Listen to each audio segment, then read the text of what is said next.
So you guys finishing up your communion. This morning we have a special guest speaker from Show Me Christian Youth Home, while Pastor Mosier and his family are taking some much-needed time away, and they'll be back tomorrow night as they come back from their vacation. We want to welcome Chris to Connection Christian Church. Let's put our hands together and welcome Chris here to Connection. Thanks for joining us, Chris. Well, good morning. How is everybody this morning? Good, good. I have to tell you how grateful I am to come here today. First off, to see so many young faces and families being a part, but also to say thank you, because your family has reached out and shown a love and a caring to our group of families at Show Me. Even though you didn't know their name, even though you don't know their stories, because you knew they were God's, you wanted to be a part of that. And so more than anything today, that's what we're wanting to come up here today and say is thank you. The message that I have is something that God's kind of put on my heart, and I have to warn you to begin with, this is going to be a sermon unlike any other. Part of the reason I am here is so that next week when Pastor's back, he'll be like, oh, thank you so much, you're back. We don't have to deal with him another week on it. So, for learning appreciation. But as we're going, I'm going to need a couple helpers. Are there a couple of young people in the audience that maybe would come up? Okay, you guys, come on up, both of you. Give them a hand here on that. Now, do you guys know what a brand is? A brand. If I said this company's brand, do you have any idea what that means? You got to talk loud so they can hear too. Something like you buy on that, so like a mark or something, so that you know. The mark of the money or the price. The mark of something, so you know this is the real thing, right? So what I have here is what? Coke. You guys like Coke on any of that? No. Good job, Mom, on raising them right, and Dad on that with it. Well, Coke is known as the real thing. And a brand, I'm going to give you guys, what are your names again? Tyler and Drew were both brothers. Tyler and what? Drew. Okay, Tyler and Drew, see, the way brands started is a long time ago. You would go and you would get stuff at a general store, right? And so if you needed flour, sugar, right, you'd go up and there'd be a little brown bag. And in that brown bag was supposedly what you needed, right? Well, some people, because they wanted to make a little more money, they didn't put just flour in there, they put other stuff in there, right? And so sometimes you're buying a bag and it has 50% flour, 100, never knew, right? So a company came up with the idea and they said, we're going to put a mark on here, that if this mark is on here, you know what you're getting. And now if you look around from your shoes to clothes, you have logos, you have a mark, you have a brand, right? Well, let me ask you this. Let's say you want a Coke. So which Coke would you guys like on it? Well, yeah. So is it okay if they have a Coke, by the way? All right. So let's say you want a Coke because it's the real thing, right? All right. So this one, okay? You want to open that up for me? You like poison this? Well, how much do you trust me? Oh, well, there you go. Well, see, you got to, there we go. All right, open it. Now for that refreshing Coke. Oh, wait a minute. That's exactly what you wanted, right? Okay, no. No. So you wanted that, but what you got is this. You feel a little bit cheated, right? It felt like there wasn't enough pressure in there. Something was wrong, but it looks right. I mean, it has the brand, the mark on it, right? And it wasn't opened on the can, right? Just all of those things, but with it, hold on, what came through wasn't true. Now, thank you guys for helping, and I'm going to send you out with actual real Cokes, if it's okay on Mom. Give them a hand, guys, on that. See, you guys want to know what the greatest single cause of atheism in the world today is? It's Christians who acknowledge Jesus with their lips, but walk out the door and deny him with their lifestyles. That is what an unbelieving world simply finds unbelievable. You see, they may wear on the outside the Christian shirt. They may know all of the scriptures. They may even go to church on all of the times. But on the inside, what really counts on the mark, it's not there.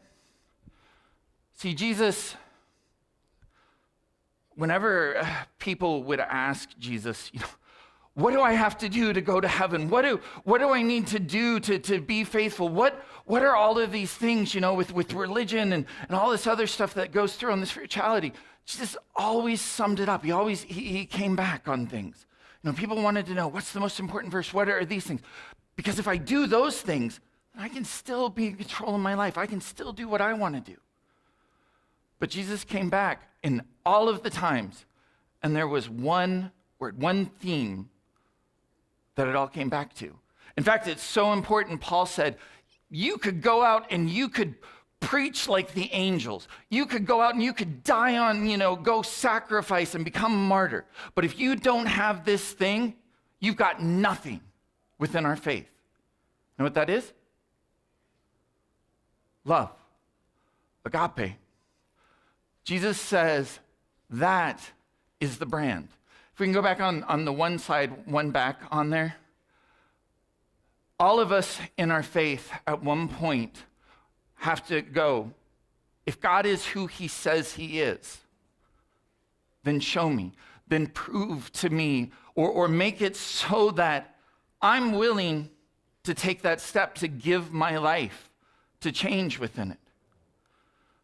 I work at a place called Show Me Christian Youth Home, and the kids that are there, they come from all different backgrounds. Some come because their parents are in jail, or they were abused, or maybe it's just that they had great grandparents trying to raise them, but now all of a sudden grandpa has a stroke, doesn't recognize the child, so it's no longer safe for them.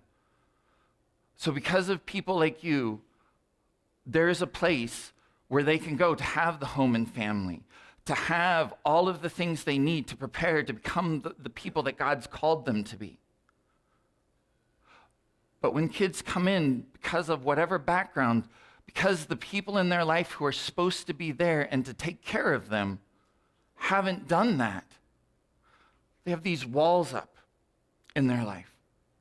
So I never really understood this until this one young lady, her name's Jerica. I had just come to Show Me 8 years ago, and my job at Show Me is I'm the messenger.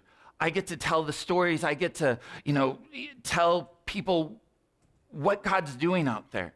And so I'm sitting down with a young lady who's about to graduate, and I'm wanting to hear how she got to Show Me and what was going on. And I was kind of confused because this young lady's articulate. She's going to college. She seems to have it all together. And she was telling me about her story, how she grew up and her parents were drug addicts and so focused on that she had been bounced to homes, different homes, and none of her family could take care of her, so she went into the foster care system. Now, they say on average in foster care that a child's going to bounce between 7 different homes. This young lady in 18 months, how many homes do you think she may have gone between? Any guesses? 22. Why do you go to 22 different homes on things? Because when mom and dad are drug addicts, you got to keep moving from the junkies and the drug dealers on things. And you got to keep moving because there may be warrants and things out. And so she had been in places that she was talking about that other adults were living in the house, and she had no idea who they were, and things of brokenness and all of these other pieces, and that was her life. And I'm listening, and I'm, again, this person in front of me is so articulate. And I'm going, when was the change? What happened? And she said, I remember it real clearly. Because you see, when kids come out to Show Me, you may think, oh, it's unicorns and rainbows. They see all this love, all these things around them, and they're just ready to accept it, right? No. In fact, they think it's kind of a prison. I'm in trouble. I have to serve my time, and when I'm done with that, I can go back and be with my family. But she said to me, I remember the time real clearly. I got in trouble with my house parents, and they looked at me and they talked to me and they said, Jerica, we're really disappointed in you, and what's going on? You've lost our trust, and if you want it, you're going to have to earn it back. And she goes, nobody had ever trusted me before. I wanted that so bad. That was the point I was willing to change, to stop on the parts of it. Because you see, these house parents, I call it these head-scratching moments. Jerica had this wall up to protect herself. And what we do at Show Me and what it's about is through that product, agape, unconditional love. It's about moving brick by brick. When her house parent treated her and their own biological siblings the same, that there wasn't favoritism, bricks came down. When volunteers like you come out and are helping build things or putting stuff together and they go, you could go anywhere for a vacation and you want to come out here and work and hot and sweat for us? Why? These head-scratching moments, bricks came down. But it all starts at that moment of trust, because you see, we all have to look at everything that's happened in our life.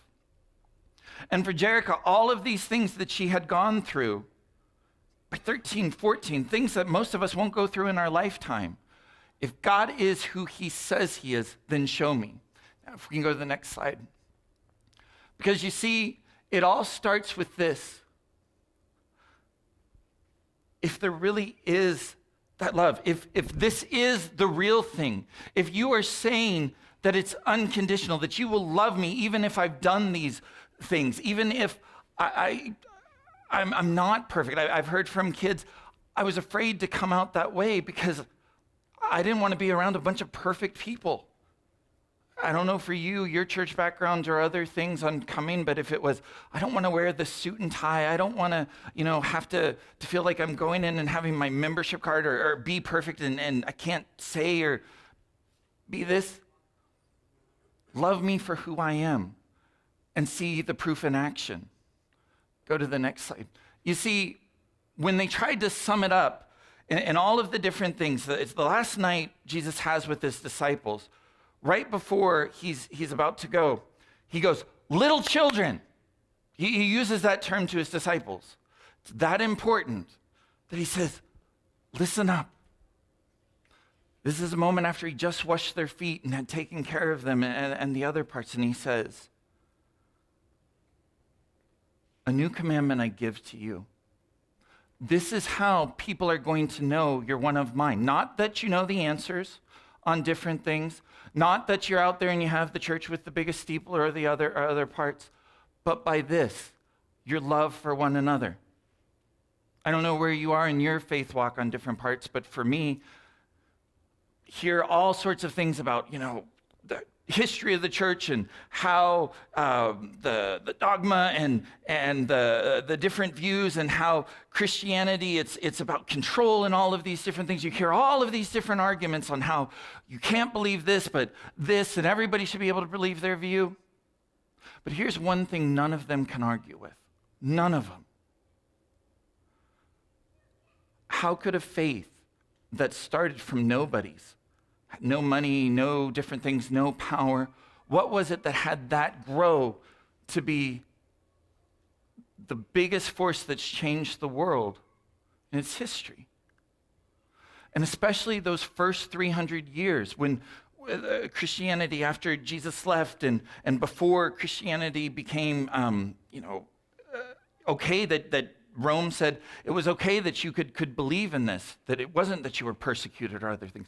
How could it grow so much when it had no resources and other pieces?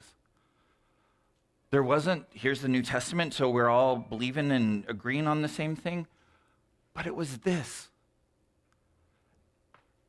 It was somebody who was a slave or seen as a role as a woman or something that you're the lower part of society, but I'm going to treat you as an equal.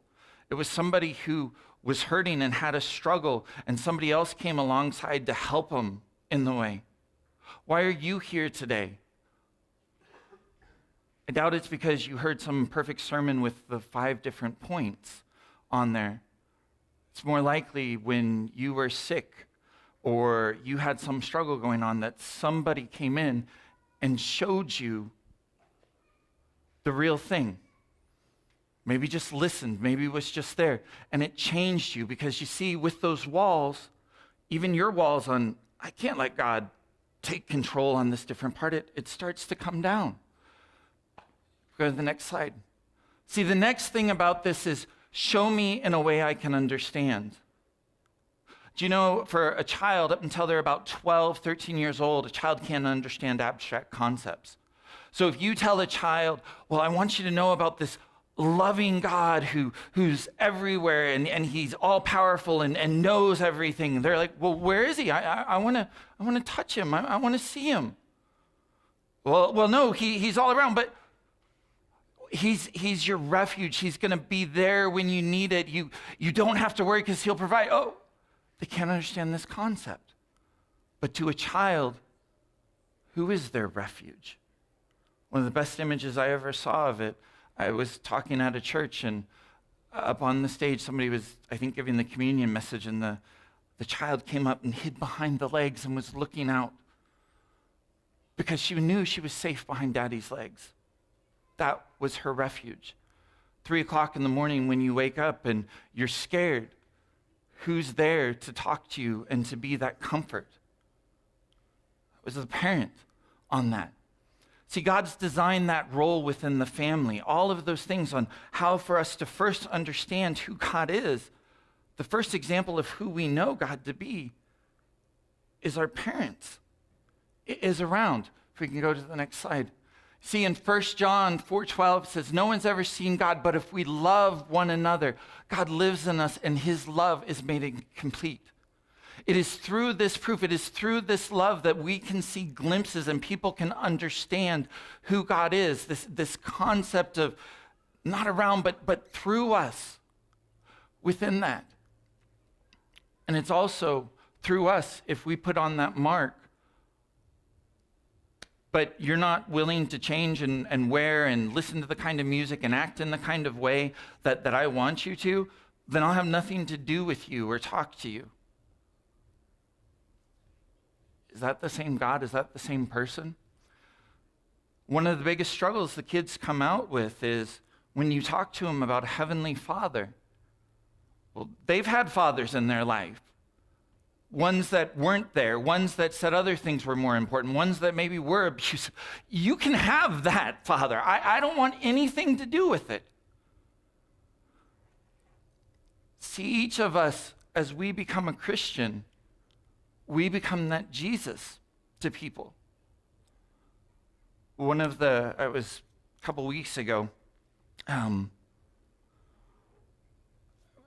home because of COVID, and I was watching a sermon, and pastor was telling about this little child who was in this struggling moment and was coming up and was very sad and was saying, why isn't this person here? Well, God's with us. We don't have to worry. He's here. And the little girl looked up at the mom and said, yeah, Mom, that's true. But right now I need God with skin on because I need that hug. I need that touch. I need that person in my life. You see, that love is that part. And when we talk about love, I don't know about you, but there are certain words that just triggers and it's just like an automatic roll my eyes, shut off, right? Because the world, when we talk about love, is what? All you need is love, right? The world, if the world just had love, it would be better. And that feeling and those other points. And that is not what this love is. The next slide. You see, agape love, God's love, is commitment. It's a choice. It's grace. It's even though you don't deserve this, I choose to bless, to pour into you, to give you what you need, but not necessarily what you deserve. How can we do that? Well, 1 John, when Jesus at that night said to love one another, and he gave that word and that commandment, it was such a big thing that John goes in, that John, the beloved disciple, the whole book of 1 John is him trying to explain, what does this word mean? What is it? And all of these different parts. Because you see, because Jesus loved us first, we have the ability now to do what we as humans can't do. Humans are always looking at what's the other side. In fact, if I brought kids out here on different things, when we go to churches and people are so nice to them and doing things, you know what they'll do? They'll be like, why are they being so nice to me, Mr. Chris? You know what I'll tell them? Because they don't know you. Because you're God's. Because you see, the other thing that's so important about this love, it changes us. As we do it and as we pour out and we do those things that don't come natural, that we can only do with the Holy Spirit in us, it changes us. Go to the next slide. I don't know where you are in your faith. For me, for the longest time, I struggled because I would read things in the Bible and I would see these miracles and these parts of faith. And even if I believed them, I was like, well, that was 2,000 years ago. Where are these giant steps of God coming through in this part? Because you see, in my life, I was never willing to take any kind of step that wasn't one that I knew I could control and had the different things in. I wasn't willing to step out, even if he called me in different areas. And so because of that, I was trusting me. And I would never see how God would come through unless I stepped to where I had to depend on him. But the other thing that I didn't get, if you had a choice, if Jesus was here today, that you could follow him, you could see him, you could walk, talk, have that example, or you could have the Holy Spirit, right? Which would you choose? I know for me, I'd be like, I'd like the walking, talking one that I can see and go through on all of these pieces. But Jesus says, it's better that I go so that the Spirit could come. See, he promises us, if you love me and keep my commandments, whatever you ask, I'll send an advocate to you and be with you forever, the Spirit of truth. The world cannot accept him because neither sees him nor knows him, but you know him, for he lives with you and will be with you. I will not leave you as orphans. I will come to you. Another term is, I will not leave you comfortless. I heard last week, listening to Pastor's sermon, he wanted me to really try to encourage you all to get up and maybe come down to show me or be a part. And I feel like I'm supposed to speak the kingdom message, not show me message. And the kingdom message is, every one of you, if you call yourself a Christian, if the Spirit lives within you, if you are that brand that's going to the world, it's not a question of do you have a mission. You have a mission. God has something created specifically for you. Again, think about why you're here. There was somebody in your life that came, that spoke, that was a part, that showed you this love, that changed you. That was part of their mission.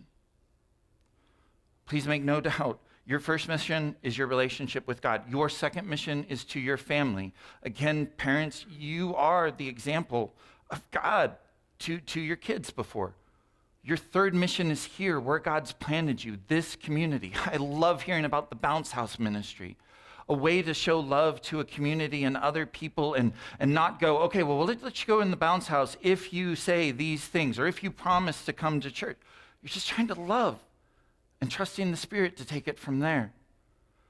If you so feel like, in a minute, when I show you more about Show Me and what we're doing and the part, and your heart's like mine with kids in Christ, there are these little forms, and on the bottom, you can sign up just to receive information, to see what's going on, to hear the testimonies, or say you want to volunteer. Or we have something called our Booster Club, which is when we have a need outside of the budget that, you know, our freezer goes out and we're all of a sudden we're worried we may lose meat on the emergency on something. We sent out a message to our boosters saying, please help. And if you commit to be a booster, you say that if you get the cry for help, you know, kind of like the old bat signal that went up, that you'll respond, at least with maybe $5, $10 and prayer. We promise we won't send it more than 4 times a year. But these are the people who are saying, I'm willing to stand in the gap. The people who are willing to go, you know, kind of the way that I got started.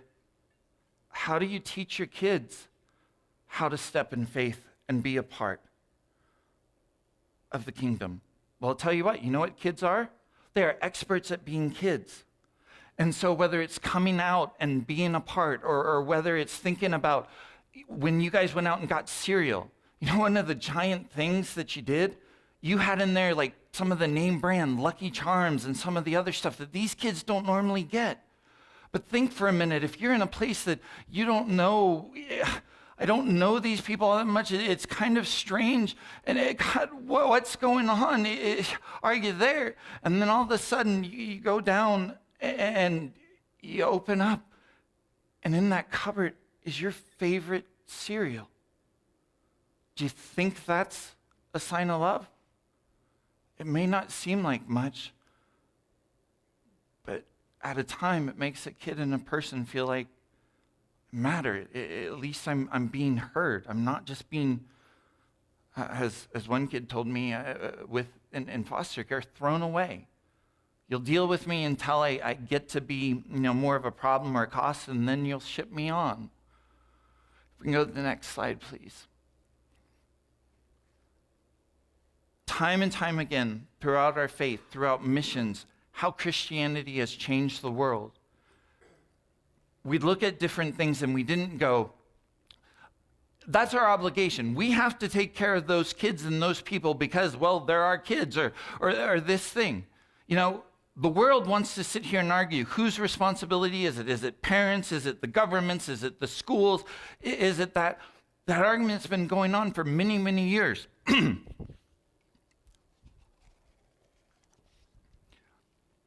As Christians, Christ tells us, no, it's not your obligation, but this is your opportunity to show the truth, to show how lives can be changed, to show that you matter on the different things. I need two other helpers. Can I get you? Would you be a helper?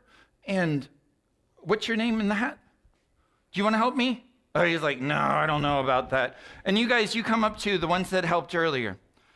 Now, see, the thing about this, we have a world out there, and the world, because of original sin, because of Adam and Eve, because of sometimes our selfish choices or other things. Can you guys scoot over a little bit so they can see? They're adults. Here, if you guys kind of stand all over there, and then I'm going to have you each take a cup here.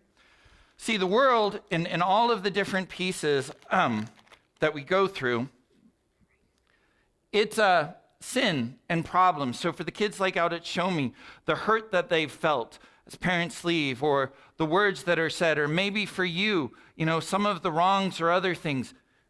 What was once perfect and clear, now comes this, right? The sin and the problems. Well, we were once perfect with God. We were once that clear, perfect water, right? But through different choices, we came to this. So now what I'd like you guys to do, the law says, that thou shalt not steal, don't do these bad things. Those are all the different stuff that's happened there in life. You guys just need to go through, pick it out, would you? So we can get it clear. Go ahead. Go. Can you do it? Yeah, no, just get in there and you got to pick. You can't do it, can you? No? No, eventually. There's only one way, guys. Let me show you.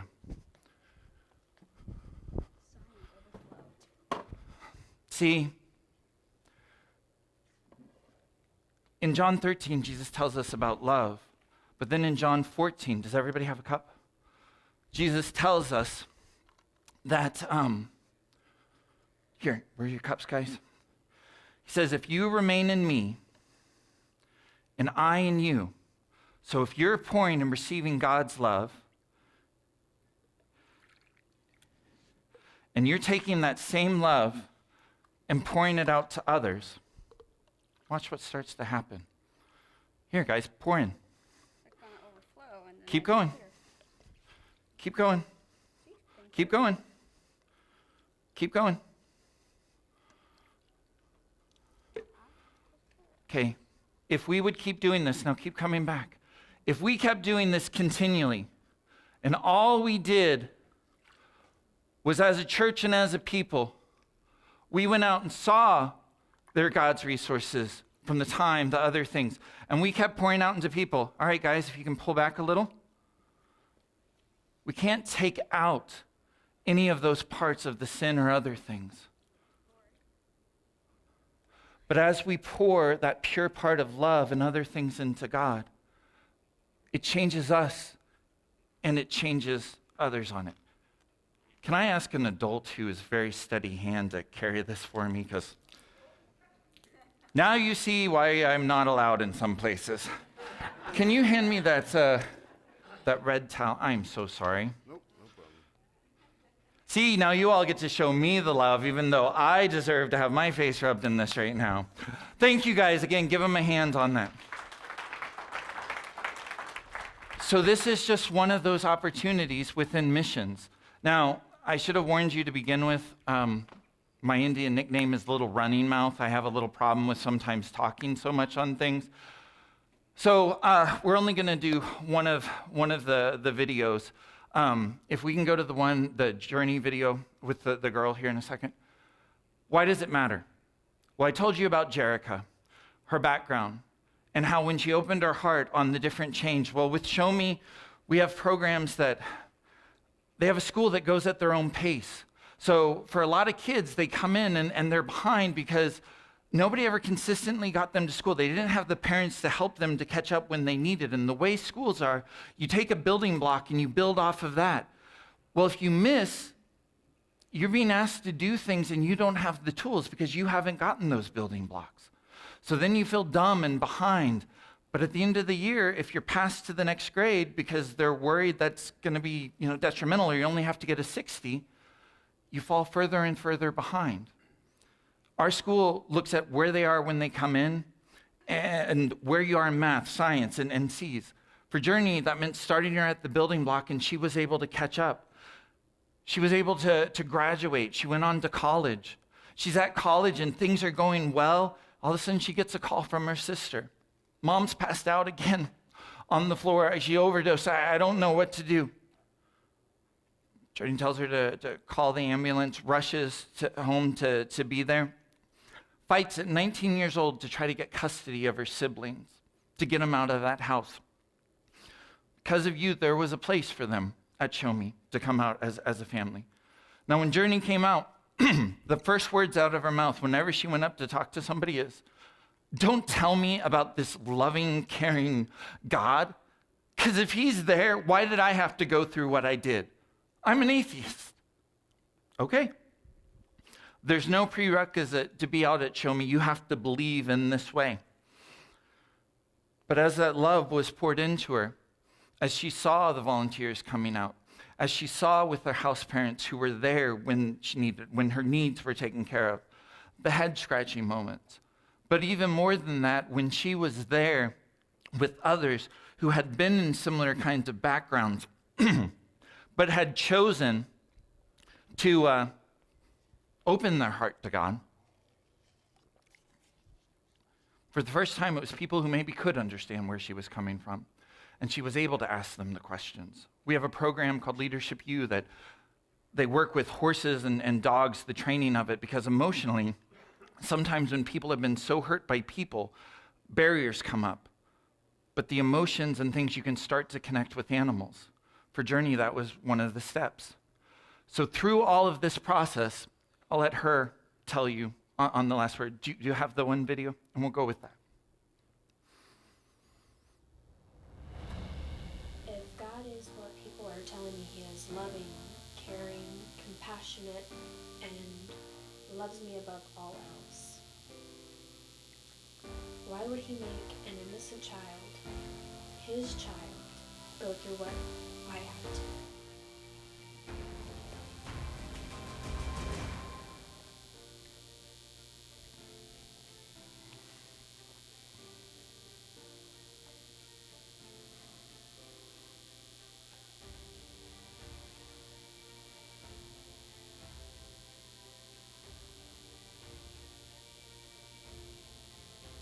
I feel like what Leadership U has set out to do has actually made an impact. I'm actually starting to find my roots as somebody who can lead.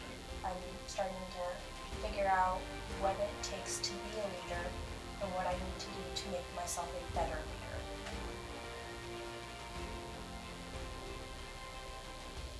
With Sunny, he's probably the most stubborn horse on the face of the earth. As I started earning leadership with him, as I started to become his leader, I started to like him more. Gradually, he became my friend, and then he became my best friend, because I'd never felt that kind of love, really. That unconditional love that Sunny gives me every single time I get on it. The things that it teaches you, the confidence that you gain, I came here with no confidence. And now I have confidence that I am a good horse rider, a good leader, a great sister, and a good friend. Now I'm not just a person trying, I'm a person who does, who can do. My name is Journey, and thanks to Leadership U, I'm learning to lead like Jesus. I don't know if you saw one of the last pictures that came up with New Life, but after those conversations she started to have with some of her brothers and sisters who, again, similar kinds of things, but decided they wanted Christ in their life. When she saw the way that you all could act, that you cared for her, that you're giving up a meal a month just so I have a chance to be here. Why? You don't even know me. Why? And as she looked in, she saw what could change these people to act this way, to be this way, and she wanted the same thing. And as she asked those questions and had the freedom to, she realized she didn't have enough faith to be an atheist, and she gave her life to Christ. How do you reach people and others who have been through so much in life and hurt? Again, their cup is almost totally dark. There's no way to try to pick out the pieces. There's no words that can say that magically make it better. But you're pouring that love into them changes people. Not only did you help Jerica, who with her brother and sister to journey, but their brothers and sisters. And now Journey's married. She's and her husband's in the military in Arizona. It's changing generations to break the cycle.